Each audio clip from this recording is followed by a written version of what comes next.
The U.S. cotton industry is being fleeced by China and India. We'll talk about that on this edition of Tune In. Hi, folks. Thanks for tuning in. Here's your host, Representative Rick Crawford. And we are back for another edition of Tune In. I am your host and your representative, Rick Crawford. Glad you could join us. We want to talk about cotton. As you know, it's the most famous commodity in the South, as we know. Cotton has been the lifeblood of many Delta communities, certainly in my district and across the Mid-South. So it's really unfortunate that we're seeing the vitality of this industry under attack and targeted by countries like China and India, and the jobs and the economic activity associated with the cotton industry are certainly at risk. Listen to what Ag Committee Chairman Conaway had to say about China's practices in particular.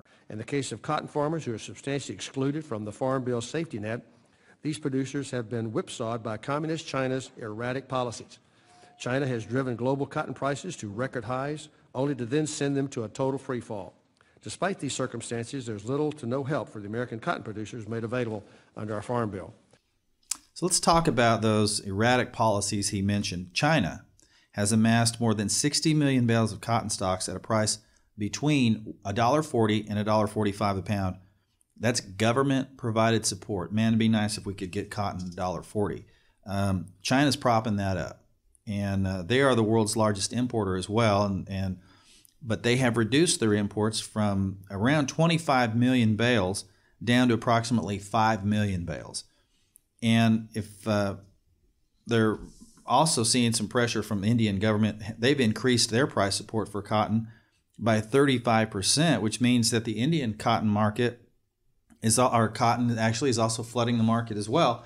And on top of that, we see Turkey now possibly imposing an average tariff of 6% on U.S. cotton, while other cotton from other countries remains duty-free going into Turkey. That's having a very negative effect on prices, as you can imagine. Prices have plummeted because of those actions in the global market. As you might expect, cotton producers have reacted in an appropriate way by scaling back their acreage. Last year, we saw about a 40% decrease in planted acres of cotton in Arkansas alone. About a 22% decline nationwide. That's fewer cotton acres nationwide in the last 100 years, with the exception of 1 year, and that was in 1983. The STAX program, which was designed to serve as a crop insurance product specifically for cotton, it can't help in this environment when we see the extraneous factors being put into play from countries like China, India, and Turkey. It just wasn't designed to operate in that type of environment. So here's the bottom line. American producers can compete with anybody, given a fair and level playing field. But they can't compete with governments who are skewing the market through extremely high subsidies. On December 14th last year, as you know, I sent a letter along with more than 100 other colleagues here in the House to Ag Secretary Vilsack, asking that he use his power to consider cottonseed and oilseed for the purposes of participating in the Ag Risk Coverage Program or the Price Loss Coverage Program. On February 3rd of this year, the Secretary announced that he was unable to consider cottonseed and oilseed because he didn't have the authority. But here's the problem with that reasoning, and I'm gonna quote the text in the Farm Bill.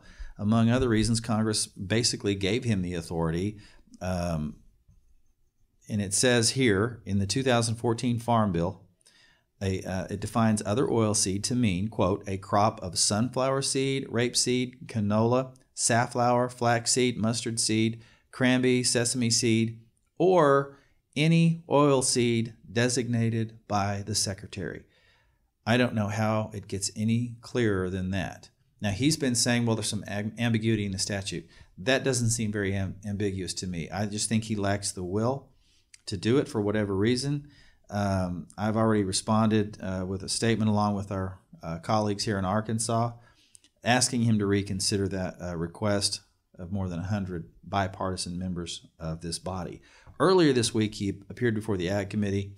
Take a quick listen to my question to him. Do you think China and India's actions with respect to cotton violate their commitments in the WTO? And if so, what's USDA and USTR doing about it? Well, I think that the Trade Representative's office is very acutely aware of this. It has expressed concerns to both India and China. And I think the fact that they are already bringing cases in a number of areas indicates a willingness to take these folks on. There is a limitation in terms of the number of cases that they can handle from a staffing perspective.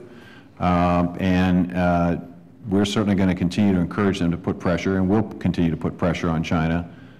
They are very difficult to deal with in a lot of areas, not just cotton. Understood. Perhaps your department could use further counsel on trade issues, given your comments to the appropriators. In fact, the lack of a top trade advisor in the department was contemplated by this committee in the Farm Bill. That's why we authorized your department the appointment of an undersecretary of trade. Why haven't you appointed one yet? Congress has requested on 2 separate occasions that we study the issue, which we're in the process of following the congressional mandate and direction. So basically, our concerns about China's trade violations are tied up in government bureaucracy, and they're dragging their feet on appointing someone who can actually take responsibility for it. We've given them the authority to do it, they just haven't done it.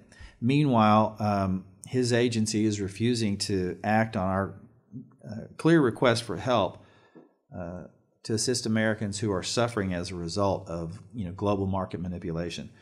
A lot of smoke and mirrors here. It's been frustrating to a lot of us who are obviously very concerned about the decline in the cotton market and the effects it's having on the industry. It's important to Arkansas. It's important to the 1st District of Arkansas in particular. So we're going to keep pushing on this because we think we have a good case, and there just really is a lack of motivation to get it done on the part of the Secretary. But we're about out of time. I just wanted to make sure that you knew that we're on this case. I've gotten a lot of calls and phone, text messages and emails about this issue. We'll keep you posted as it develops. Until then, if you have any questions or concerns, please don't hesitate to call my office. That number is 870-203-0540. That's the Jonesboro office. You can also find us on Facebook, Twitter, Instagram. And as always, if you have a question or a comment you want to weigh in on Tune-In, tweet us at Tune-In AR1, at Tune-In AR1. Give us your name and your hometown so we can properly attribute your comment or question. Thanks for joining us for this edition of Tune-In. We'll see you next time.